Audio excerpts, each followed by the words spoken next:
Dieu, c'est au nom de Jésus que je te dis merci, car encore une fois, tu viens de nous démontrer que c'est toi le maître des temps et des circonstances. Seigneur, merci encore énormément, parce que depuis ce matin que nous nous sommes levés, plusieurs choses se sont passées. Nous avons été dans plusieurs endroits. Alors s'il vous plaît, mon Seigneur et mon Dieu, maintenant que nous voulons commencer à parler de ta parole, épargne-nous de toute distraction. Épargne-nous de tout esprit qui ne confesse pas ton nom dans l'environnement où nous sommes. Nous demandons à ce que tu sois au contrôle de nos familles, au contrôle de nos maisons. Parce que tu es le maître des temps et des circonstances et qu'on t'appelle aussi Jéhovah Rapha. S'il te plaît, Père éternel Dieu, toi qui es le Dieu tout-puissant et que tu es aussi Jéhovah Sabaoth, je te prie de bien disposer de ton armée tout autour de chaque maison, de toutes ces personnes qui sont en train de nous suivre maintenant. Seigneur, s'il te plaît, protège ces différentes familles qui sont connectées, protège ton peuple, protège tes enfants. Et bien disposer ou à nous accorder de ton esprit, afin que la parole qui va être dite aujourd'hui ne soit pas l'objet qui vient de notre pensée ou de notre sagesse, mais que ce soit une parole qui vient directement de toi et qui apportera beaucoup de bénédictions à ton peuple. Car il est écrit que c'est la bénédiction de l'Éternel qui enrichit et cela ne se fait suivre d'aucun chagrin. C'est pourquoi, Père éternel Dieu, je m'en vais te recommander cet instant. Sois avec nous dès maintenant jusqu'à la fin. Sois glorifié à jamais éternellement, nous disons Amen. Je viens au devant de vous avec un message fort et puissant. Un message que Dieu nous a donné. Un message que nous avons exploité avec beaucoup de détails depuis plusieurs semaines déjà. Je vais rappeler les titres. Notre grand titre, c'est « Nous parlons du voile de l'évangile ». Un titre que nous avons tiré dans le livre de 2 Corinthiens, chapitre 4, à partir du 3e au 4e verset. C'est dans ces versets bibliques que je viens de donner que nous avons eu à tirer notre titre. Là où l'apôtre Paul dit « Si notre évangile est voilé, il est voilé pour ceux qui périssent, ceux-là dont le Dieu de ces siècles a aveuglé l'intelligence. » C'est là où nous avons tiré notre évangile, notre sujet. Et nous avons commencé à exploiter cela. Ça fait maintenant plusieurs semaines. Nous sommes allés dans tous les détails possibles afin d'aider tout enfant de Dieu à comprendre, à rester avec quelque chose dans sa tête. Parce que n'oublions pas, la Bible dit que tout passera, mais la parole va rester. C'est pourquoi on a pris de notre temps, on est allé tout doucement, selon que Dieu, avec son esprit, a eu à nous guider. Et on a parlé on a dit ce qu'il fallait dire. On a laissé les champs ouverts à toute personne qui avait une question à poser sa question. Ceux-là qui avaient des questions à poser leurs questions, et on a eu à répondre. Si vous avez aussi des questions, n'hésitez pas, vous pouvez quand même poser encore vos questions. Nous répondrons toujours aux questions, quel que soit le jour. On peut répondre aujourd'hui même et on pourra organiser toute une séance uniquement pour répondre aux questions. Alors aujourd'hui, je reviens pour finir au fait avec ces sujets. Le voile de l'évangile, nous avons dit que c'est un sujet très important qui a pour mission de redonner la vie, de redonner la force à l'évangile. Parce que l'évangile, comme nous avons eu à les définir, nous avons dit que l'évangile est une puissance qui libère, comme il est écrit dans la Bible. Mais l'apôtre Paul disant que l'évangile est voilé, on a constaté que cet évangile qui normalement était censé sauver des vies, cet évangile qui normalement est porteur d'une puissance, et après analyse et constat, nous avons constaté que les enfants de Dieu ne vivent plus la puissance de la parole de Dieu. La parole de Dieu est devenue comme quelque chose, comme une histoire, comme des contes de faits, que la parole existe, nous allons à l'église, d'autres vont à l'église par formalité, parce que soit ils ont des relations intimes avec le responsable de l'église, d'autres vont à l'église seulement parce qu'ils ont des problèmes, d'autres vont à l'église pour telle ou telle autre raison. Mais la vraie raison pour laquelle, qui devait normalement motiver chaque personne à aller à l'église, plusieurs l'ont perdu à cause de toutes les réalités qui se font, qui se passent dans le monde. C'est pourquoi lorsqu'on a commencé ces sujets, nous avons pris de notre temps pour définir chaque mot qui fait l'objet du sujet. on a parlé du voile et puis on a parlé de l'évangile. On a commencé par définir, on a vu aussi à donner quelques exemples par rapport au voile, quelques exemples par rapport à l'évangile, de manière à aider tout le monde à comprendre au moins, lorsque nous parlons du voile, de quoi il est question, et lorsque nous parlons de l'évangile, de quoi il est question. C'est pourquoi on a pris de notre temps pour expliquer ces choses. Mais maintenant, à la dernière séance, dans notre dernière séance, nous avons ouvert une parenthèse. On a ouvert une parenthèse, on devait conclure à la dernière séance, mais on n'a pas pu conclure parce que nous nous sommes rendus compte en parlant, il y avait beaucoup de choses à dire. Mais parce que nous utilisons une plateforme sur l'Internet, on ne peut quand même pas passer plusieurs heures connectés ici parce que nous savons aussi que nous avons tous des choses à faire. Alors, par rapport à cela, c'est la raison pour laquelle on a toujours été contraint dans chaque intervention de couper selon que nous constatons qu'on a déjà passé plusieurs minutes ou plusieurs heures en train de parler de la part de Dieu. Voilà, aujourd'hui je reviens, je rappelle que nous sommes à la fin de notre sujet. C'est aujourd'hui que nous allons finir avec ces grands thèmes, du voile et l'évangile. Et on va préparer l'entrée, on va préparer un nouveau sujet que nous aurons à développer dans les jours qui vont suivre, selon que Dieu va les permettre. Voilà. Je rappelle le passage, le verset clé de notre séminaire ou de notre enseignement, c'est 2 Corinthiens chapitre 4, à partir du 3e jusqu'au 4e verset. Je relis, je cite en passant, je ne vais pas lire, je cite en passant, dans le cadre du rappel, l'apôtre Paul a dit, si notre évangile est voilé, il est voilé pour ceux qui périssent. C'est-à-dire, lorsqu'il est question de l'évangile, il y a toujours un groupe de ceux-là qui sont sauvés et un groupe de ceux-là qui périssent. Et l'apôtre Paul insiste disant que si notre évangile à nous est voilé, ce n'est pas par rapport à tout le monde, mais c'est par rapport à ceux-là qui périssent. Et ceux-là qui périssent, ils ne périssent pas parce qu'ils ont envie de périr, mais ils périssent parce qu'ils ont été victimes. Victimes de quoi ou victimes de qui? Ils ont été victimes du Dieu de ces siècles qui a pris un voile et est venu voiler l'évangile avec.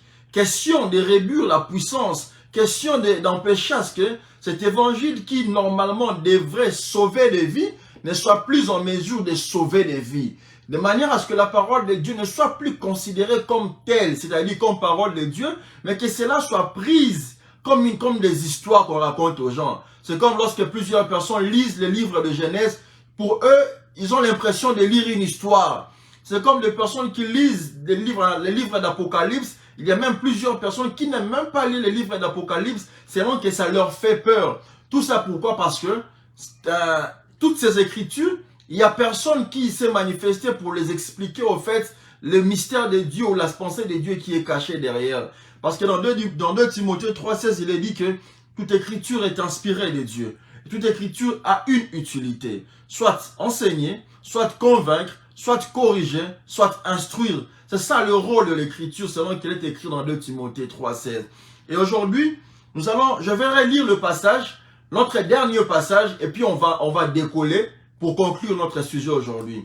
La fois dernière, notre passage, nous sommes limités au passage de 2 Corinthiens, chapitre 3, à partir du verset 13 jusqu'au verset 16. Je lis vite fait. Voilà ce qui est dit. Et nous ne faisons pas comme Moïse, qui mettait un voile sur son visage, pour que le fils d'Israël ne fixasse pas le regard sur la fin de ce qui est passager. Mais ils sont devenus durs d'entendement, car jusqu'à ce jour, le même voile demeure quand ils font la lecture de l'Ancien Testament. Et ils ne s'élèvent pas parce que c'est en Christ qu'il disparaît. Jusqu'à ce jour, verset 15, jusqu'à ce jour, quand on lit Moïse, un voile est jeté sur leur cœur. Mais lorsque le cœur s'est converti au Seigneur, le voile est ôté. En fait, dans ce passage, l'apôtre Paul a fait référence à un passage que nous avons aussi lu dans l'Ancien Testament, où on a vu clairement que lorsque Moïse était parti prendre les 2 tables de la loi, c'est-à-dire les 10 commandements, parce que les 10 commandements étaient écrits dans 2 tables de la loi. Il y avait 2 tables, selon que dans une des tables, il y avait 3 lois, et dans l'autre table, il y avait 7 lois. Les trois premières lois concernaient, c'était des lois qui concernaient l'homme avec son Dieu. Et les 7 autres lois, ça concernait l'homme, avec son prochain, au fait. Et l'apôtre Paul a fait référence à ces passages qui dit, de la même manière que lorsque Moïse était monté au mont Sinaï pour prendre le tablette de loi, lorsqu'il descendait, on avait clairement vu que le visage de Moïse était en train de resplendir, était en train de rayonner, au fait. Et pendant que son visage rayonnait, tout enfant d'Israël et tout ancien d'Israël, y compris Aaron, toutes ces personnes pouvaient remarquer avec leurs yeux que le visage de Moïse était en train de rayonner. Et la Bible nous a dit ceci dans la Bible, quand on a lu ces passages, je ne vais pas relire. La Bible nous a dit, lorsque Moïse descendait, son visage rayonnait. Et lorsqu'il parlait aux enfants d'Israël, il était en train de parler aux enfants d'Israël, leur faisant part du message qu'il avait eu auprès de Dieu par rapport au nombre de jours qu'il a eu à passer à la montagne. Mais pendant qu'il descendait et pendant qu'il parlait aux enfants d'Israël, le visage de Moïse était découvert. C'est-à-dire tout le monde pouvait voir son visage, tout le monde pouvait voir et contempler le réellement de son visage. Mais la Bible a insisté disant que ce n'est que lorsque Moïse terminait de parler aux enfants d'Israël, il prenait un voile pour cacher l'éclat de son visage. Et on a parlé de ça en long et en large. Et ici, l'apôtre Paul est au fait en train de nous rappeler la même histoire que nous avons eu à lire quand on a commencé, quand on parlait du voile. Ici, l'apôtre Paul nous a rappelé cela. En disant ceci, je relis très vite, il dit, on ne fait pas comme Moïse qui mettait un voile sur son visage pour que le fils d'Israël ne fixasse pas le regard sur la fin de ceux qui étaient passagers. Verset 14, mais ils sont devenus durs d'entendement, car jusqu'à ce jour, ces mêmes voiles demeurent quand on fait la lecture de l'Ancien Testament. C'est-à-dire, l'apôtre Paul dit ceci. Dans le livre de Exode, Moïse s'était revêtu un voile pour cacher l'éclat de son visage. Mais l'apôtre Paul dit, le même voile, le voile que Moïse était en train de se revêtir pour cacher son visage jusqu'au jour d'aujourd'hui. C'est-à-dire, ce que Moïse avait fait, ce n'est pas une histoire, c'est quelque chose de vrai. C'est-à-dire, jusqu'à aujourd'hui, le même voile que Moïse utilisait pour cacher son visage, ces voiles-là demeurent ou existent jusqu'au jour d'aujourd'hui. Mais quand est-ce que ces voiles-là interviennent?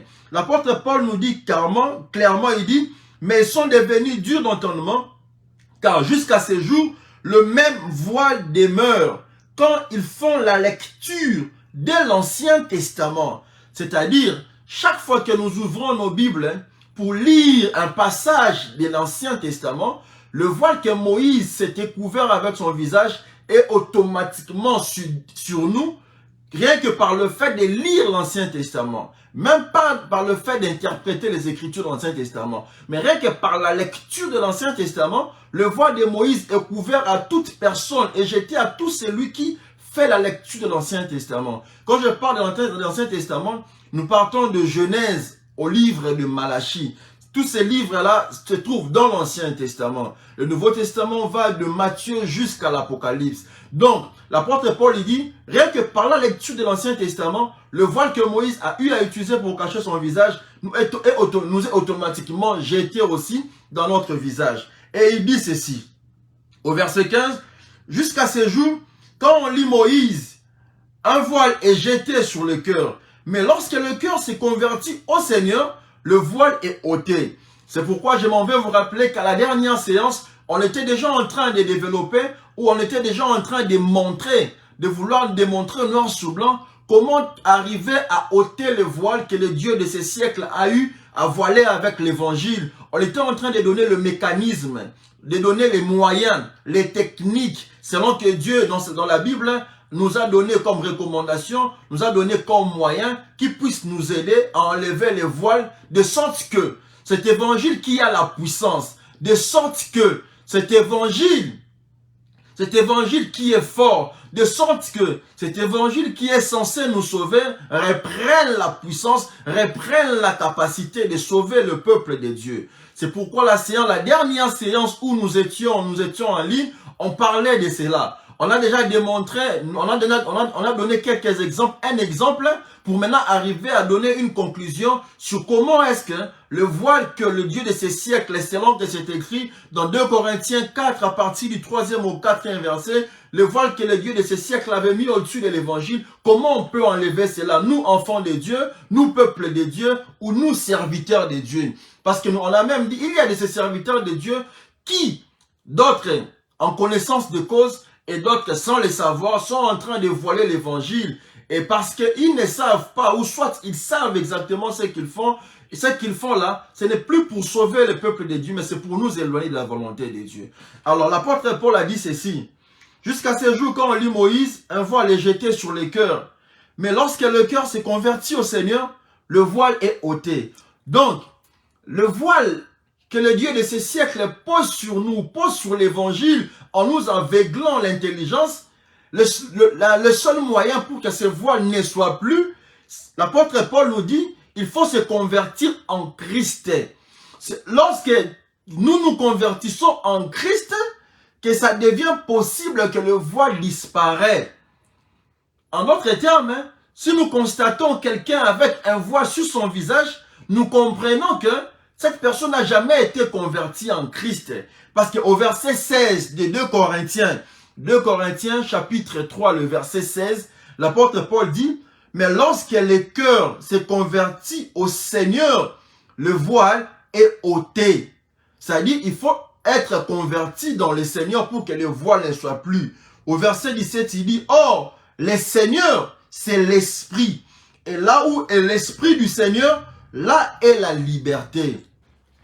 Donc, vous comprenez avec moi, si jusqu'à aujourd'hui, vous avez encore en permanence les voiles sur votre visage, c'est votre liberté qui a été prise en otage. Alors, l'apôtre Paul dit, le voile en question ne s'élève que, ne se ôte que, lorsqu'un enfant de Dieu, lorsqu'un peuple de Dieu se convertit dans les seigneurs. C'est pourquoi on a dit dans 2 Corinthiens, dans le livre de Romains 12, que soyez transformés par le renouvellement de l'intelligence. La transformation par le renouvellement de l'intelligence, c'est ça la conversion qu'on nous demande d'appliquer ou de mettre en pratique ou de nous convertir dans les seigneurs. C'est-à-dire, il faut être converti en Christ pour que le voile ne soit plus. Maintenant, c'est quoi Christ? Lorsque nous parlons de Christ, que signifie Christ?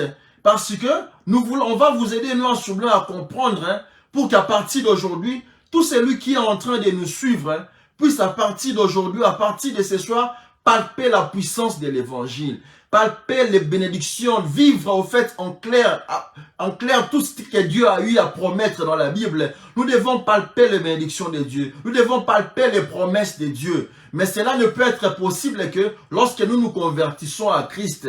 C'est-à-dire, ce n'est que de cette manière-là qu'on arrivera, nous enfants de Dieu, à palper les promesses de Dieu, à palper les bénédictions de Dieu. Aussi longtemps que nous ne sommes pas encore convertis en Christ, ce voile-là demeurera jusqu'à la fin. Mais maintenant, qu'est-ce que Christ? Lorsqu'on parle de la conversion en Christ, nous faisons allusion à quoi ou nous voulons dire quoi? Pour comprendre la conversion en Christ, c'est ce que ça veut dire, nous devons d'abord comprendre qu'est-ce que Christ? Que veut dire Christ? Pour ça, allons lire le livre de 1 Corinthiens chapitre 1er. 1 Corinthiens chapitre 1er, à partir du verset 23 au verset 24. 1 Corinthiens chapitre 1er, à partir du verset 23 au verset 44. 1 Corinthiens 1er, verset 23 au verset 44. Je répète, le voile en question que le Dieu de ces siècles a mis au-dessus de l'évangile, l'apôtre Paul dit ceci, que pour que ce voile-là ne soit plus, il nous faut être convertis dans le Seigneur. Il nous faut être convertis en Christ. Ce n'est que notre conversion en Christ qui fera en sorte que le voile soit ôté. Donc, tout celui qui n'a jamais été converti en Christ, le voile persistera. Ce voile-là existe. C'est donc que dans le livre de 2 Corinthiens 3, à partir du 13e, l'apôtre Paul a dit, le voile dont Moïse s'est revêté dans le livre des Exodes, comme on avait lu, après qu'il ait eu à prendre les 2 tables de la loi, et après qu'il ait fini de parler aux enfants d'Israël, le voile que Moïse s'est revêté dessus pour cacher le réellement de son visage, jusqu'à aujourd'hui, ce voile-là existe.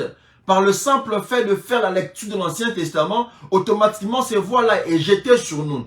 Alors il a donné aussi une réponse pour dire que c'est en Christ que ces voies-là disparaissent. C'est en se convertissant en Christ que ces voies-là disparaissent. Maintenant, pour parler de la conversion en Christ, qu'est-ce que cela veut dire? Or, pour comprendre ce que veut dire la conversion en Christ, nous devons d'abord comprendre ce que veut dire Christ. Que veut dire Christ? C'est pourquoi j'ai donné le passage de 1 Corinthiens chapitre 1 à partir du 23 au 24e verset. Non pas au 44e verset, mais à partir du 23 au 24e verset. Verset 23. Nous, l'apôtre Paul dit ceci, nous ne prêchons pas Christ crucifié.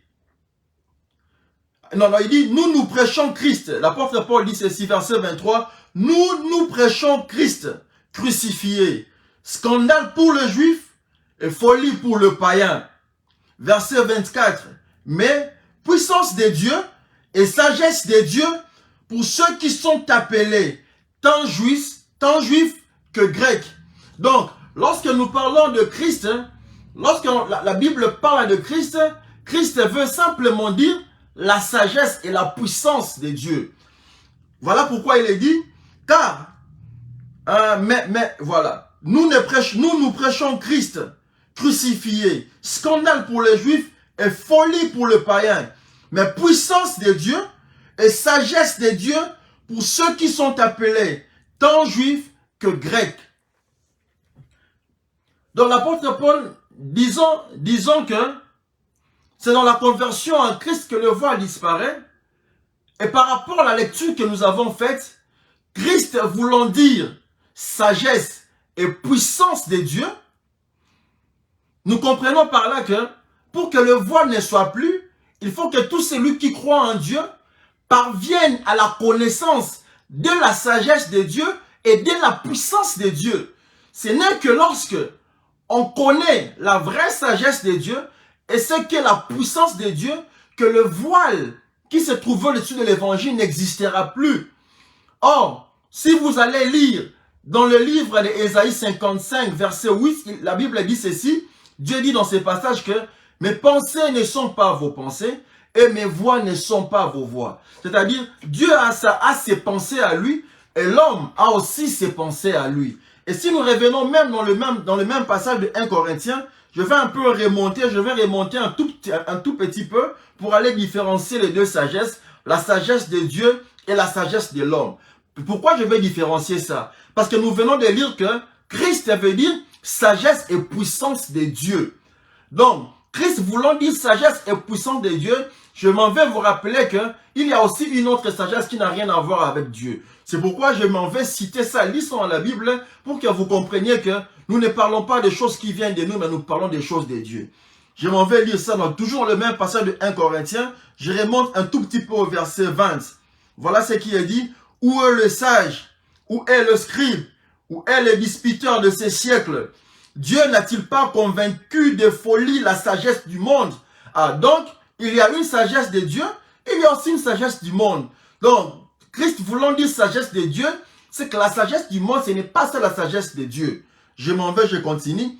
Car puisque le monde avec sa sagesse n'a point connu Dieu dans la sagesse de Dieu, il a plu à Dieu de sauver les croyants par la folie de la prédication. C'est-à-dire la prédication qui apporte la sagesse de Dieu auprès de ceux-là qui écoutent cette prédication, cela est une folie pour eux. Parce que des choses qui sont dites dans cette prédication, ce sont des choses nouvelles. Ce sont des choses que le peuple n'ont jamais entendues. Selon que la parole de Dieu ou la sagesse de Dieu est un mystère. Dieu, il est mystère. C'est pourquoi, lorsque vous allez dans 2 Corinthiens 2, à partir du verset 8, bon, on va aller lire ça, mais on finit ici et puis on va rebondir là-bas. C'est-à-dire, Christ voulant dire sagesse et puissance de Dieu, et que le monde ayant aussi sa sagesse, pour que le voile ne soit plus dans vos vies, pour que vous puissiez arriver à palper la puissance de la parole de Dieu, pour que vous puissiez palper les promesses que Dieu a faites dans la Bible, pour que vous réussissiez à vivre, à toucher de vos mains toutes les bénédictions qui ont été déclarées dans la Bible, il vous faut connaître la sagesse de Dieu. Se convertir en Christ, c'est entrer dans la connaissance de la vraie sagesse de Dieu qui est différente de la sagesse du monde. C'est lorsqu'on vous enseigne la vraie sagesse de Dieu, en vous démontrant les failles que a la sagesse du monde, vous comprendrez par là que la sagesse de Dieu est puissante, est capable de sauver jusqu'aujourd'hui, est capable de bénir, selon que tout le monde a besoin d'une bénédiction. Alors je continue, je réponds le passage. Nous prêchons Christ crucifié, scandale pour les Juifs. Donc, l'apôtre Paul dit, nous prêchons Christ crucifié, scandale pour les Juifs. Scandale pour les Juifs et folie pour le païen. C'est-à-dire, quand on parle de la parole de Dieu, une vraie parole de Dieu, lorsque vous écoutez une vraie parole de Dieu, ça paraît comme des choses qui n'ont pas de sens. La vraie parole de Dieu, c'est comme des histoires fous, comme on dit, des histoires folles. La vraie parole de Dieu n'a pas de logique selon l'homme.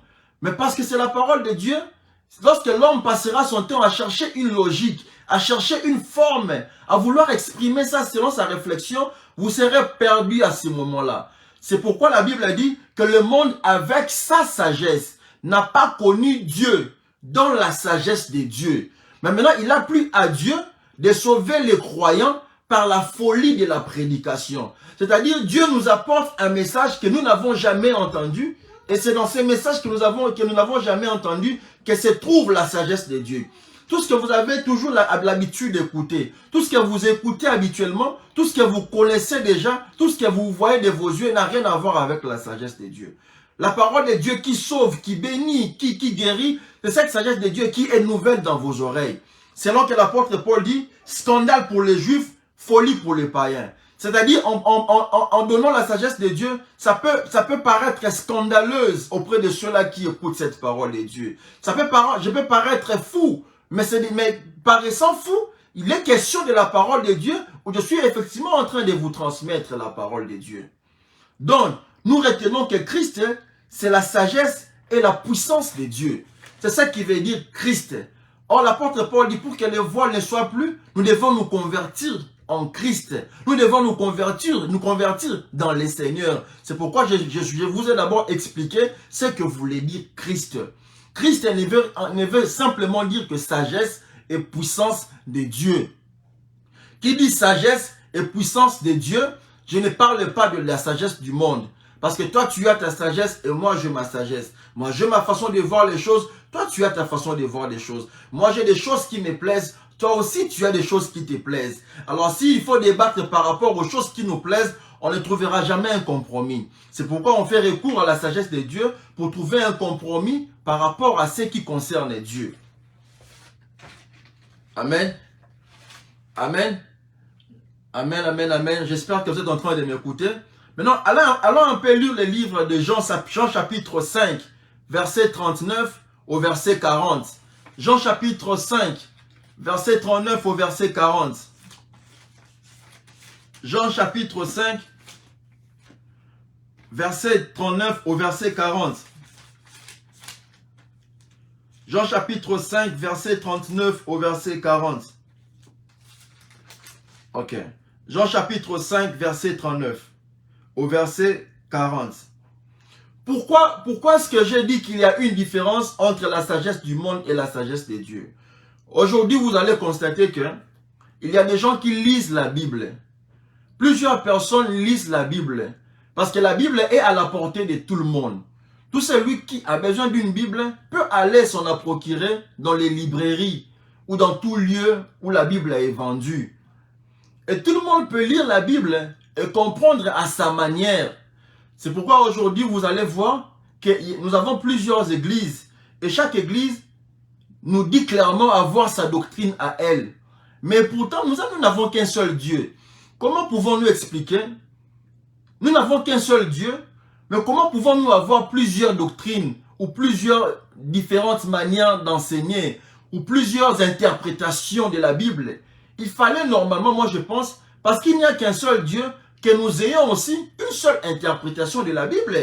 C'est pourquoi je vous ai dit, la sagesse, lorsqu'on veut comprendre les choses de Dieu par rapport à notre sagesse, on ne comprendra jamais Dieu. Alors tout ce que vous avez à faire, laissez-vous libérer un peu vos esprits, soyez libres Et soyez prêts à ce qu'on vous enseigne, qu'on vous apporte quelque chose. Tout ce que vous connaissiez avant là par rapport à la Bible, hein, mettez ça d'abord de côté. Je ne vous demande pas de tout rejeter, non. J'ai dit mettez ça d'abord de côté. Écoutez un peu ce que je suis en train de vous dire et analysez avec l'intelligence que Dieu vous a donnée. Rentrez aussi dans la Bible pour vérifier si ce qui est dit est vrai ou faux. Voilà, j'ai donné le passage de Jean chapitre 5, verset 39 à verset 41. Pourquoi j'ai donné ces passages? Lisons un peu ce qui est dit. Verset 39. Vous sondez les Écritures parce que vous pensez avoir en elles la vie éternelle. Là, c'est Jésus qui est en train de parler aux pharisiens, aux scribes, ainsi de suite. Il dit, vous sondez les Écritures parce que vous pensez avoir en elles la vie éternelle.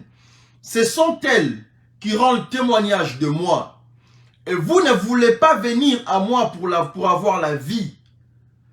Donc Jésus dit, parce qu'il a constaté que les gens étaient en train de lire la Bible, il a dit non, vous passez votre temps à sonder les Écritures. Les Écritures là ne font que rendre témoignage de Jésus. Ces Écritures rendent que témoignage de Christ. En d'autres termes, en lisant les Écritures, plusieurs personnes passent leur temps à sonder les Écritures. Or, dans la lecture de l'Écriture, ce n'est pas uniquement en lisant les Écritures qu'on arrive à comprendre la pensée de Dieu. Il faut qu'il y ait un enseignant, il faut qu'il y ait un envoyé de Dieu pour qu'il vous explique c'est quoi la pensée de Dieu. Pour qu'on vous donne la vraie explication ou la vraie interprétation des Écritures que vous êtes en train de lire. C'est pourquoi je vous ai donné le passage de Jean chapitre 5 verset 39, vous descendez, il dit, vous sondez les Écritures parce que vous pensez avoir en elles la vie éternelle. Les gens, au lieu de chercher la pensée de Dieu, ils se contentent aux Écritures. Or, je vous avais dit qu'il existe une différence entre les Écritures et la parole de Dieu.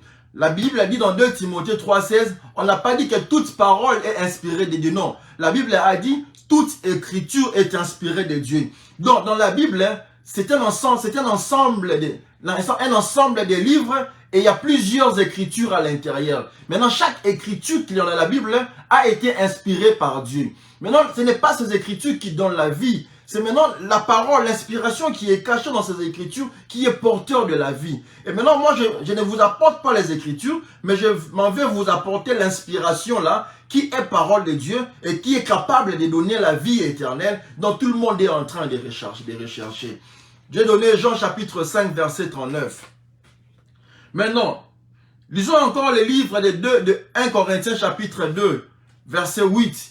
Parce que si toute écriture est inspirée de Dieu, et si le peuple de Dieu ou plusieurs personnes passent leur temps à ne sonder que les Écritures. Or, dans les Écritures, il n'y a pas la vie dans les Écritures. Maintenant, la parole de Dieu en question, c'est quoi? Parce que n'oublions pas, je vais conclure aujourd'hui notre grand sujet sur les voies de l'Évangile. Et on a vu dans 2 Corinthiens 3, verset 16, que l'apôtre Paul a dit que le voile en question qui est jeté dans notre visage lorsqu'on fait la lecture de l'Ancien Testament ne s'enlève que lorsqu'on se convertit dans le Seigneur ou lorsqu'on se convertit en Christ. C'est pourquoi je vous ai expliqué ce que voulait dire Christ avant de continuer. Christ veut dire sagesse et puissance de Dieu. En d'autres termes, si quelqu'un passe son temps à vous prêcher une parole, mais dans cette parole, il n'y a pas la sagesse et la puissance de Dieu, tout ce qu'il serait en train de vous dire ne vous apportera jamais la vie éternelle, ne vous accordera jamais la garantie de la vie éternelle. Vous serez en train de passer votre temps inutile. C'est pourquoi il faut make sure, vous devez vous rassurer que je suis en train d'écouter la parole de Dieu qui dans son sein renferme la sagesse et la puissance de Dieu. Et maintenant, je vais vous aider à comprendre comment connaître la sagesse et la puissance de Dieu. Et qui sont ceux-là qui lisent les Écritures et comment lisent-ils les Écritures, pensant avoir la vie dans les Écritures. Parce qu'ils passent leur temps à interpréter les Écritures tel que c'est écrit. Exemple, la Bible a dit que Jean-Baptiste était en train de baptiser avec l'eau. Aujourd'hui, on voit des gens, parce qu'ils ont lu dans la Bible, Jésus avait été baptisé dans l'eau, Jean-Baptiste aussi baptisé dans l'eau. Il appelle plusieurs personnes, lui dit, allons, je vais vous baptiser. Soit il se trouve un bassin, il met d'eau. D'autres vont à la piscine, ils mettent d'eau. D'autres vont dans des douches, dans des baignoires, ils mettent d'eau. D'autres se disent non. Parce que Jean-Baptiste avait baptisé dans un fleuve qui coulait, le fleuve du Jourdain, qui était une rivière qui coulait. il faut aussi que j'aille trouver une rivière pour baptiser les gens. C'est pourquoi ceux-là qui viennent au Congo, moi par exemple, je viens de Kinshasa, vous voyez, vous connaissez, il y a plusieurs personnes qui vont être baptisées dans la rivière d'Njili. Dans la rivière d'Njili, il y a des pasteurs qui vont là-bas parce que cette rivière-là coule. Pourquoi est-ce qu'ils font ça? Parce qu'ils ont lu dans l'écriture, on a parlé du baptême.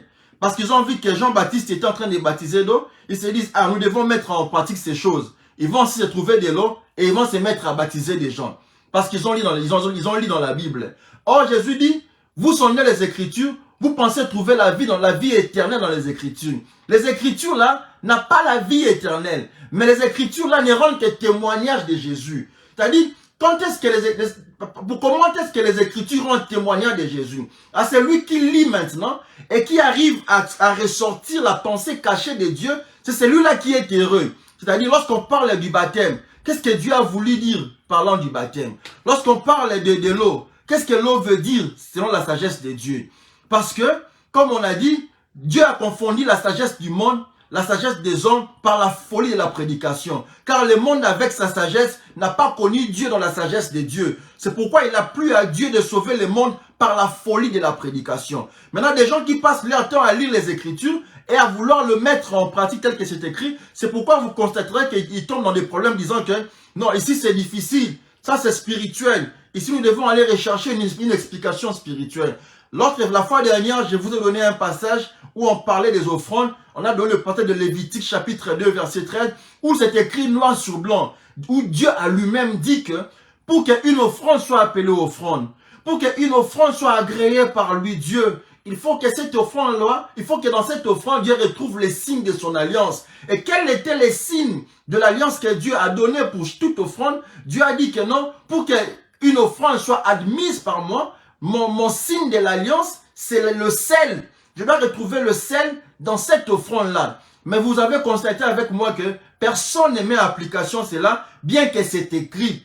Mais vous allez voir que plusieurs personnes ne parlent que de l'offrande et refusent de parler du sel. Tout ça pourquoi? Parce qu'ils n'ont pas la sagesse de Dieu, ils ne comprennent ni les Écritures, ni la puissance de Dieu. En lisant les Écritures, par rapport à ça, sondant les Écritures, vous voyez des gens, par exemple, parlant, par exemple, du mariage. Il y a des gens, parce qu'ils ont lu dans la Bible, on parle du mariage, on parle d'un anneau du mariage. Les gens courent aussi, ils vont s'acheter des bagues qu'ils portent au doigt. Parce que dans la Bible, on a parlé de Saint-Saint, que Jésus avait pris le pain, il ne rompt pas le pain, il donna à ses disciples. Toutes ces églises vont aussi courir acheter le pain parce qu'ils ont dans la Bible, on a parlé du pain. On a parlé du vin, ils vont aussi s'acheter du vin, commencer à boire du vin. La Bible a dit que non, lorsque vous avez des testicules écrasés, n'entrez pas dans la maison de Dieu. Là, parce que c'est très difficile et parce qu'ils n'auront pas l'explication à donner, ils ne vont pas mettre ça en pratique. On a aussi donné un exemple dans Ecclésiaste 4:17 où on a dit, quand tu vas dans la maison de l'Éternel, fais attention à tes pieds. Là, ce passage-là, parce que ça ne leur intéresse pas, ils ne vont jamais vous lire ça. Et aujourd'hui encore, on va ressortir quelque chose. Je vais parler un tout petit peu de la dîme et c'est à la dîme que je conclue aujourd'hui. Alors, je sais que vous avez déjà une connaissance énorme par rapport à la dîme. Alors, laissez-moi vous parler aujourd'hui. Ouvrez-moi vos cœurs, laissez-moi vous parler aujourd'hui. Écoutez un peu ce que je vais vous dire par rapport à la dîme. Écoutez un peu ce qu'ils ne vous ont jamais dit par rapport à la dîme. Et maintenant, dites-moi, et vous allez vous poser la question à savoir pourquoi ils ne vous ont jamais dit cela. Je lis le passage de 1 Corinthiens chapitre 2 verset 8 vite fait. 1 Corinthiens chapitre 2 verset 8. 1 Corinthiens chapitre 2 verset 8. Voilà. 1 Corinthiens 2 à partir du verset 8. Voilà ce qui est écrit. Je commence au verset 7. Je commence au verset 7. Nous, quand je parle de nous, je parle de moi ici. Mais je lis ce qui est écrit. 1 Corinthiens 7, je descends. Pour que vous compreniez que pendant que les autres sont en train de lire les Écritures, de sonder les Écritures pour chercher la vie éternelle dans les Écritures, ils sont en train de passer leur temps. Parce qu'on a lu dans 1 Corinthiens 1, à partir du verset 20, on descend dans la pensée de Dieu, elle est cachée. Dieu a caché sa pensée. Dieu a caché sa sagesse. Comme il est écrit dans Deutéronome 29, 29, les choses cachées appartiennent à l'Éternel, notre Dieu. Je vais les lire vite fait. Deutéronome chapitre 29, verset 29. Je vais lire ça vite fait. Deutéronome chapitre 29, verset 29. Voilà. Deutéronome 29, 29. Deutéronome chapitre 29, verset 29. Voilà ce qui est dit. Les choses cachées sont à l'Éternel notre Dieu. Les choses révélées sont à nous et à nos enfants à perpétuité, afin que nous mettions en pratique toutes les paroles de cette loi. C'est-à-dire tout ce qui est caché, la parole de Dieu, elle est cachée. La parole de Dieu n'est pas à la portée de tout le monde. C'est pourquoi Jésus, quand il est venu, auprès de la foule, il parlait en parabole, mais auprès de ses disciples, il expliquait les paraboles. Mais alors que la Bible dit qu'il est venu sauver tout le monde. Moi, je pense que Jésus venant sauver le monde, comme il est écrit, car Dieu a tant aimé le monde, il a donné son Fils unique, afin que quiconque croit en lui ne périsse pas, mais qu'il ait la vie. Normalement, puisqu'il est venu sauver ceux-là qui devaient croire, face à la foule, il devait parler clairement. Il ne devait pas parler en parabole. Mais tous nous savons noir sur blanc que Jésus, auprès de la foule, il ne parlait qu'en parabole, mais ce n'est que lorsqu'il se retirait à côté avec ses disciples, qu'il se mettait à expliquer chaque parabole qu'il était en train de dire auprès de la foule. Aux disciples, il expliquait, mais auprès de la foule, il parlait en parabole. C'est la même manière. Les gens lisent les Écritures, vous allez voir les gens se fâcher même à cause des Écritures, mais ils ne comprennent même pas ce qu'ils disent. On parle de baptême d'eau, il va aussi prendre un gros seau, il met de l'eau à l'intérieur, chaude ou froide, il va se mettre à verser ça sur la tête des gens selon que je te baptise au nom du Père, au nom du Fils, au nom du Saint-Esprit. D'autres aussi vont dire que non, toi tu prends un seau, tu fais mal. Il faut aller dans une rivière parce que Jésus a été baptisé dans la rivière de Jourdain. Et aussi, Jean-Baptiste, ce n'est pas dans un bassin, ce n'est pas dans une piscine, mais c'est dans une rivière qu'il baptisait. Il vous amène dans une rivière pour vous baptiser. Tout ça pourquoi? Parce qu'ils sont en train de sonner les Écritures. Tous ne font que sonner les Écritures, pensant avoir dans les Écritures la vie éternelle. Or, Jean-Baptiste dit aussi ceci. Moi, je vous baptise d'eau, mais celui qui vient après moi vous baptisera du feu et de l'esprit. Vous baptisera du feu et de l'esprit. C'est-à-dire, Jésus n'était pas venu pour baptiser d'eau comme Jean-Baptiste, mais Jésus était venu baptiser du feu et de l'esprit. Mais vous allez voir, lorsqu'on a parlé de l'eau, parce que l'eau ne va pas faire mal au corps, ils ont pris de l'eau selon qu'ils vont se dire, on a parlé de l'eau, je prends de l'eau, je vous baptise, de l'eau froide. Mais quand on parle du feu aussi, ok, vous dites que vous êtes disciple de Jésus, parce que tout le monde, personne ne dit qu'il est disciple de Jean-Baptiste. Nous sommes tous des croyants de Jésus-Christ. Selon que même l'apôtre Paul dit, soyez mes imitateurs comme je le suis de Christ. Nous ne sommes pas des imitateurs comme des imitateurs de Jean-Baptiste. Jean-Baptiste avait ses disciples, Jésus aussi avait ses disciples. Jean a baptisé d'eau, tout le monde va prendre de l'eau. Mais Jésus auquel nous croyons tous les jours, Jean-Baptiste, lui, il dit, il vient vous baptiser du feu de l'esprit. Mais on parle aussi du feu. Mais vous allez constater avec moi, personne ne va vouloir aller prendre le feu. Pourquoi? Parce qu'ils sont conscients que le feu va faire mal au corps. C'est-à-dire, à partir du moment où ils ont du mal à expliquer cela, là, ils vont vous dire clairement, non, là, il ne faut pas lire ça comme c'est écrit. Il faut chercher une explication spirituelle. Mais si pour le feu, il nous faut aller chercher une explication spirituelle, mais pourquoi n'allons pas aussi chercher une explication spirituelle par rapport à l'eau? Parce que quand on parle du feu, tout le monde connaît aussi le feu. De la même manière que nous connaissons l'eau. C'est de la même manière que nous connaissons aussi le feu. Parce que d'autres disent que non, le feu là, c'est ça l'esprit. Non. Jean-Baptiste, la Bible, elle est claire. Il y a un et de conjonction qui réunit le feu et l'esprit. Jean-Baptiste a dit, il vous baptisera du feu et de l'esprit. Il n'a pas dit, il vous baptisera du feu qui est l'esprit, non. Mais il vous baptisera du feu et de l'esprit. C'est-à-dire, si l'eau, on a utilisé cette eau, le feu, parce qu'on est disciple de Jésus, on est croyant de Jésus, il nous faut aussi aller être baptisé du feu. C'est pourquoi je vous ai dit, on apporte une connaissance, nous montrons les failles qu'il y a dans les Écritures, les failles qu'ils ne vous disent pas, la vérité cachée derrière chaque Écriture. C'est cette vérité-là qui sauve. Et vous allez voir des hommes intelligents, conscients, matures, qui refusent d'aller lire la Bible pour aller vérifier ne serait-ce que ce qui est dit est vrai ou faux. Car la Bible a dit qu'en réalité dans l'homme c'est l'esprit. Et Dieu ne regarde pas au corps. Parce que l'eau du baptême que nous allons, c'est pour la purification du corps. Or Dieu n'a pas besoin du corps, Dieu a besoin de l'esprit. Or les gens devaient maintenant se mettre à chercher quelle est cette eau qui est capable de purifier l'esprit ou de nettoyer l'esprit. Parce que l'eau auquel on est baptisé régulièrement ne touche que le corps. Ça ne touche pas l'esprit. Maintenant, quelle est cette eau qui est capable de pénétrer, de toucher et l'âme et l'esprit? C'est de cette question-là que le peuple de Dieu devait se poser au lieu de passer leur temps à ne sonder que les Écritures telles que c'est écrit dans le livre de Jean chapitre 5, verset 39 au verset 41. Comme il est écrit, vous sondez les Écritures, vous pensez avoir en elles la vie. Non, les Écritures n'ont pas la vie, mais la vie, les Écritures ne rendent que témoignage de Jésus-Christ.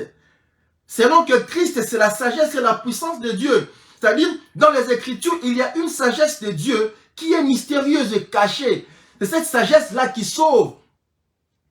C'est pourquoi nous voulons montrer maintenant, l'apôtre Paul a dit clairement dans 2 Corinthiens 3 à partir du 16e que le voile ne s'enlève que lorsqu'on se convertit dans le Seigneur ou lorsqu'on se convertit en Christ. Amen, amen, amen. J'espère que vous me suivez. En tout cas, suivez-moi très bien. Suivez-moi vraiment, vraiment très bien. Suivez-moi très bien. J'étais en train de vouloir lire 1 Corinthiens chapitre 2 verset 8. 1 Corinthiens chapitre 2 verset 8, je descends. Suivez-moi vraiment très bien. Nous serons tous bénis.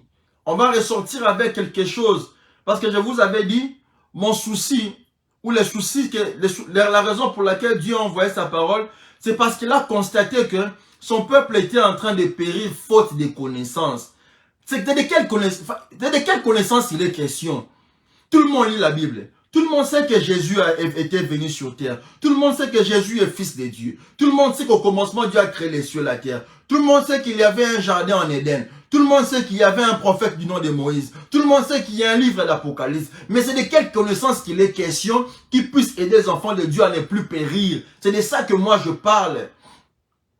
Moi, c'est de ça que je parle. Je vous apporte une connaissance mystérieuse et cachée. Je viens vous donner ça comme révélation afin que vous ne soyez plus à la merci de toutes ces personnes, de tous ceux-là qui prétendent être serviteurs de Dieu, mais qui ne le sont pas.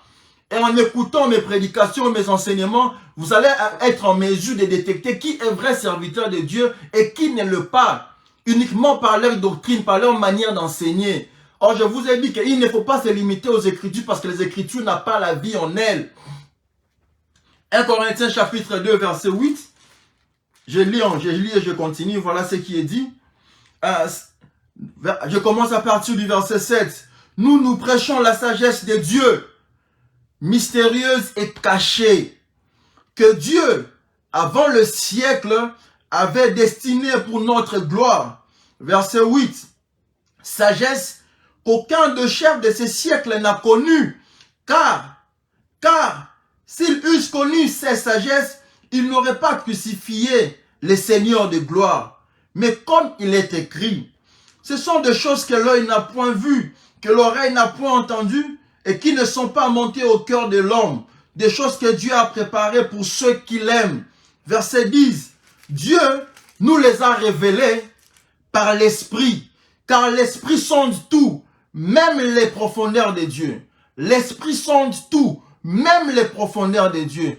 Or, vous allez voir, plusieurs serviteurs de Dieu vont vous dire qu'ils ont le Saint-Esprit. Mais lorsque vous leur posez une question difficile, ils vont directement faire recours au passage qui dit que nous connaissons en partie. Nous connaissons en partie et nous prophétisons en partie. Or, l'apôtre Paul dit ceci, l'Esprit sonde tout, même les profondeurs de Dieu. L'apôtre Paul n'a pas dit l'Esprit sonde la profondeur de Dieu, non. Il a mis ça au pluriel. 1 Corinthiens chapitre 2, le 10e verset, il dit, la sagesse que nous prêchons est mystérieuse et cachée. Cette sagesse-là mystérieuse et cachée, Dieu nous les a révélées par son esprit, par le Saint-Esprit. Car l'Esprit sonde tout même les profondeurs de Dieu. C'est-à-dire, celui qui a le Saint-Esprit, rien n'est caché à ses yeux. Selon que Jésus a lui-même aussi dit, je vous enverrai la puissance, je vous enverrai le Saint-Esprit. Lorsque l'Esprit viendra, il commencera par vous rappeler tout ce que je vous ai enseigné et l'Esprit vous enseignera tout ce que moi je ne vous ai pas enseigné. C'est pourquoi ici l'apôtre Paul les résume simplement en disant que l'Esprit sonde tout, même les profondeurs de Dieu. C'est-à-dire, quand on a donné le passage de Lévitique 3:13 où il est dit que quand on parle de l'offrande, toute offrande par selon Dieu doit être accompagnée du sel. Plusieurs personnes m'ont posé la question, mais papa Gaï, il est question de quel sel? Est-ce que ce n'est pas quelque chose de spirituel? Il faut comprendre le sens ou le contexte. Je vous avais dit, c'est comme ça qu'ils disent lorsqu'ils ont du mal à appliquer quelque chose ou lorsqu'ils ne comprennent pas. Mais si les sels, allons un peu dans leur logique, si et seulement si alors que ce sel-là est spirituel, mais alors l'offrande aussi normalement doit être spirituelle. Parce qu'on dit toute offrande doit être accompagnée du sel. Si le sel est spirituel, c'est que l'offrande aussi est spirituelle. C'est-à-dire qu'ils doivent aussi nous donner l'explication de l'offrande spirituelle. Parce qu'ils n'ont pas besoin de notre sel, ils n'ont pas besoin du sel, et pourtant le sel, c'est ça le signe d'alliance de Dieu avec son peuple. Mais ils vont vous dire que non, c'est l'Ancien Testament, là c'est l'Ancien Testament, mais l'offrande, la question qu'ils demandent, ça ne vient pas de l'Ancien Testament aussi? Ce sont des questions faciles. Si vous vous mettez à poser, vous comprendrez que les choses de Dieu ne sont pas si compliquées comme vous le pensez. Parce que l'offrande, c'est l'Ancien Testament. Les sels, on en parle de l'Ancien Testament. Le mariage que nous sommes en train de faire tous les jours, ça vient de l'Ancien Testament. La promesse de Jésus vient de l'Ancien Testament. Est-ce que Jésus était venu abolir la loi? Pensez-vous que Jésus est venu abolir la loi? Moi, je ne pense pas. Jésus n'est pas venu abolir la loi. On peut même prouver cela. Je peux lire verset 17. Voilà, j'ai trouvé. Matthieu chapitre 5, verset 17. Voilà ce qui est écrit. Je lis au nom de Jésus. Voilà. Ne croyez pas que je sois venu abolir la loi ou le prophète. Non. Je suis venu non pour abolir, mais pour accomplir. Car je vous l'ai dit en vérité. Tant que le ciel et la terre ne passeront point, il ne disparaîtra pas de la loi un seul iota ou un seul trait de la lettre jusqu'à ce que tout soit arrivé. C'est-à-dire, la loi en question par rapport aux offrandes, ça existe jusqu'aujourd'hui. Parce que Jésus a dit, il n'est pas venu abolir la loi, mais accomplir la loi. Mais ils vous donneront ces prétextes simplement parce qu'ils ne sont pas en mesure d'expliquer les lois, d'expliquer certaines choses dans la loi. Par exemple, le sel qui est biblique, ils ne sont pas en mesure d'expliquer cela. Maintenant, parlons un peu de la dîme. Je vais ouvrir la parenthèse par rapport à la dîme pour vous montrer qu'il y a un grand voile au-dessus de la dîme. Par rapport à ce sujet, il y a un grand voile. Et vous savez que les pasteurs sont allergiques à ces sujets parce qu'au fait, c'est de là qu'ils vivent, au fait. Ils vivent de la dîme.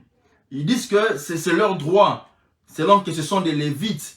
Dieu a donné aux Lévites les lois de prélever la dîme aux enfants d'Israël. Mais je vous laisse encore, moi je vais vous aider encore à réfléchir. Parmi les 12 tribus d'Israël, il n'y avait pas seulement des Lévites. Les tribus d'Israël, il y avait des Rubénites, il y avait les tribus de Rubin, de Judas, des Danites, des Lévites, de Benjamin, ainsi de suite. Si eux sont des Lévites, toi qui vas à l'église, tu es de quelle tribu? Parce qu'il n'existe pas un seul tribu, il existe 12 tribus d'Israël. Il faudra qu'ils disent aussi à tout celui qui est fidèle dans leur église, de quelle tribu appartient-il? De manière à ce que chaque personne, par rapport à sa tribu, qui se mette à respecter aussi les lois et les ordonnances qui correspondent à sa tribu. Mais ils ne se contentent que dans leur tribu, qui est question des Israélites, des Lévites, parce qu'ils savent qu'il avait été donné aux Lévites de prélever la dîme. Maintenant, voilà la première question. Qui est la première personne à avoir donné la dîme? Et auprès de qui a-t-il donné la dîme? Je vais vous aider à comprendre la dîme aujourd'hui. Parce que aujourd'hui, il y a un système d'exploitation qui est mis dans l'église pour exploiter les peuples de Dieu. En tout cas, suivez-moi très bien. Si vous êtes connecté, faites-moi un signe. Si vous voulez vraiment savoir la pensée de Dieu par rapport à la dîme, suivez-moi très bien. Mettez-moi, signalez-moi que vous êtes là. Je vais vous donner un éclairage par rapport à la dîme, des choses qui ne vous ont jamais dites. Parce que moi, je vous apporte des choses qui ne vous ont jamais dites. Non pour ma gloire, mais pour la gloire de Dieu. Écoutez, à partir d'aujourd'hui, on ne va plus vous exploiter. Ils ne vous exploiteront plus parce que vous allez avoir aujourd'hui une connaissance suffisante. Qui a donné la dîme pour la première fois? Parce qu'aujourd'hui, on vous dit, il est dit, la dîme, c'est le 1/10. C'est le 1/10 de tout ce que tu as. Donc, si tu as $100, tu donnes $10. Si tu as $1000, tu donnes $100. Si tu as $2000, tu donnes $200, le 1/10. Si tu as 1 million de dollars, tu donnes $100 000. C'est-à-dire le 1/10 de tout ce que tu as. Maintenant, Je vais poser une question. Si tu as 9 pains, et que c'est ce que tu veux donner comme dîme, quel est le 1/10 de 9 pains? Si tu as 3 pantalons, tu veux donner la dîme, parce qu'on dit qu'il faut donner la dîme de tout ce que tu as. Si tu as 3 pantalons, le 1/10 de 3 pantalons, c'est combien? Il faut prendre 3, il faut prendre un, et puis l'autre là, il faut diviser ça dans plusieurs morceaux peut-être. Un autre exemple. Si tu as par exemple 3 tomates, ou bien 9 tomates, et que tu veux donner ta dîme, le 1/10 de 9 tomates, c'est combien? Si tu en as au nombre de 8, le 1/10 de 8 tomates, c'est combien? Nous partons d'abord à la réflexion. Je vous aide à réfléchir. Parce qu'on vous dit, il est toujours dit que non, c'est le 1/10. Ok, c'est le 1/10. Mais le 1/10 de quoi? C'est ça la question. Le 1/10 de quoi? Parce qu'ils vont vous dire que non, dans l'ancien temps, on donnait le matériel en nature parce qu'il n'y avait pas encore d'argent. Mais je vais aujourd'hui vous étonner que l'argent a existé depuis toujours. Parce que souvenez-vous comment Abraham, lorsqu'il a voulu enterrer Sarah, la Bible a dit qu'Abraham a acheté une caverne de Macpéla pour aller enterrer sa femme Sarah. C'est que l'argent existait depuis toujours. Et aujourd'hui, vous allez entendre des choses comme que la dîme ne fait pas partie de la loi. Voilà pourquoi que la dîme a existé avant la loi. C'est pourquoi elle doit être mise en application. Ok. Je ne vais pas entrer là-dessus. Maintenant, qui est la première personne à donner la dîme? Il a donné la dîme de quoi? C'est vraiment, effectivement, c'est Abraham qui est la première personne à donner la dîme. Mais il a donné la dîme de quoi? Et il a donné cela à qui? Et il a donné cela quand? Ce sont des questions à relever parce que c'est lui le père des croyants. Alors, allons lire le livre de Genèse, Genèse chapitre 14 à partir du verset 17. Genèse 14, verset 17. Genèse 14, verset 17. Genèse chapitre 14, le verset 17. Genèse 14, le verset 17. Genèse chapitre 14, le verset 17. À tous ceux-là qui sont connectés maintenant, nous concluons aujourd'hui notre passage, notre enseignement. Genèse 14, le verset 17. Je vous lis ça au nom de Jésus. Je commence à partir du verset 17. Je descends jusqu'au verset 20. Genèse 17, verset 14, verset 17. Je lis. Après qu'Abraham fut revenu vainqueur de Kédor Laomer et des rois qui étaient avec lui, le roi de Sodome sortit à sa rencontre dans la vallée d'Escavé, qui est la vallée du roi. Melchisedec, roi de Salem, fit apporter du pain et du vin. Il était sacrificateur du Dieu très haut. Donc, Abraham a donné la dîme. On parle ici de Melchisedec qui est sacrificateur du Dieu très haut. Je continue. Il bénit Abraham. Verset 19. Il bénit Abraham et dit, béni soit Abraham.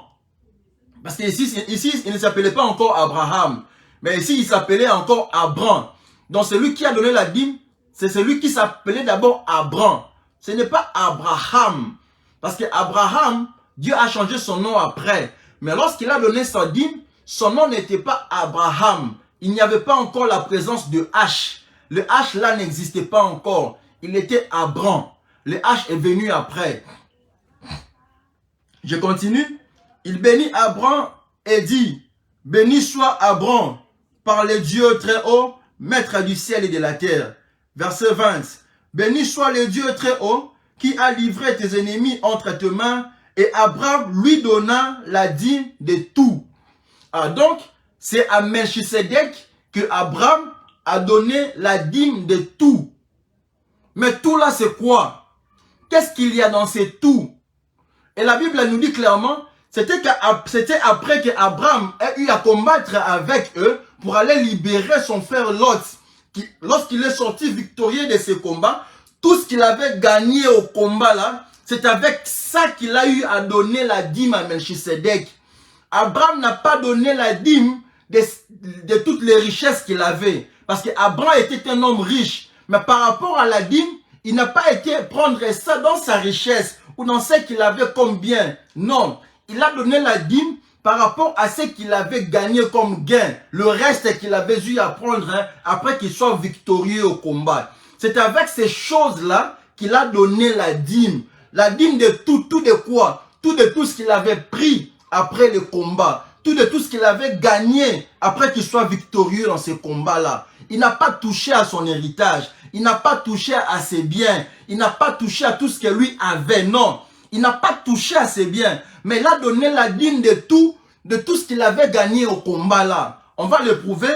On va prouver cela en allant lire le livre de Hébreux chapitre 7, verset 14. C'était la dîme du butin.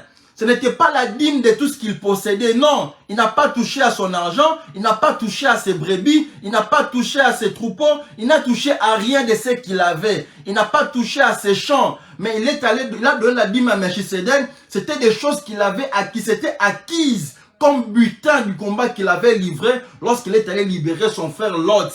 Hébreux chapitre 7, verset 14. Considérez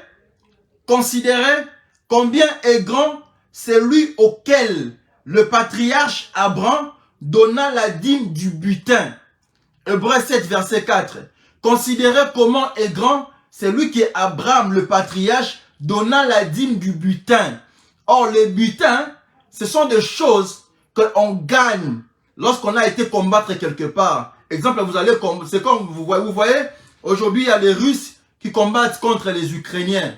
C'est-à-dire, en combattant, lorsque l'armée ukrainienne prenne fuite, ils abandonnent certaines choses. Ils abandonnent des véhicules, ils abandonnent des chars, ils abandonnent des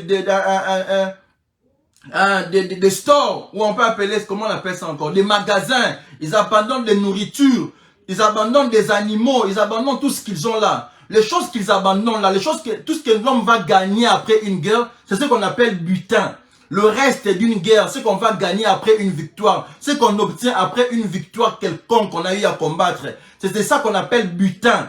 Et c'est de ces butins-là qu'Abraham a donné la dîme à Melchisedec. Abraham n'a pas touché à son héritage. Abraham n'a pas touché à ses champs. Il n'a pas touché à ses troupeaux. Il n'a pas touché à son argent à lui. Non. Il a donné la dîme à Melchisedec.